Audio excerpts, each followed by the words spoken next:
तुम्हाला सुद्धा माहितीच असेल की आजच्या डिजिटल युगामध्ये अनेक तरुण घर बसल्या देश विदेशातील क्लायंट सोबत काम करून चांगलं कमवत आहेत.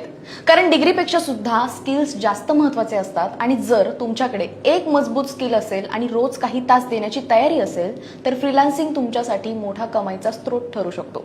आता नेमके कोणते आहेत ते स्किल्स पाहूयात. हाय हॅलो नमस्कार, मी सुषमा. स्वागत आहे तुमचं आपल्या करिअर कट्टाच्या सेगमेंटमध्ये. पहिलं स्किल आहे डिजिटल मार्केटिंग. आज प्रत्येक व्यवसाय ऑनलाईन प्रेझेंट व्हायला बघतोय, जे खूप जास्त गरजेचं आहे. त्यामुळे डिजिटल मार्केटिंगची मागणी जी आहे ती झपाट्याने वाढतीये. आता यामध्ये एसईओ झालं, social media marketing, Google ads, content marketing आणि या स्किल्स शिकून तुम्ही कंपन्यांसाठी किंवा क्लायंटसाठी काम करून चांगली कमाई करू शकता. दुसरं म्हणजे video editing. YouTube, Instagram reels आणि OTT प्लॅटफॉर्म्समुळे व्हिडिओ कंटेंटची मागणी सुद्धा वाढलेली आहे. व्हिडिओ शूटिंग आणि एडिटिंग येत असेल तर फ्रीलान्स प्रोजेक्ट सहज मिळू शकतात. ही स्किल सध्या सर्वाधिक डिमांडमध्ये आहे. तिसरं म्हणजे वेब डेव्हलपमेंट.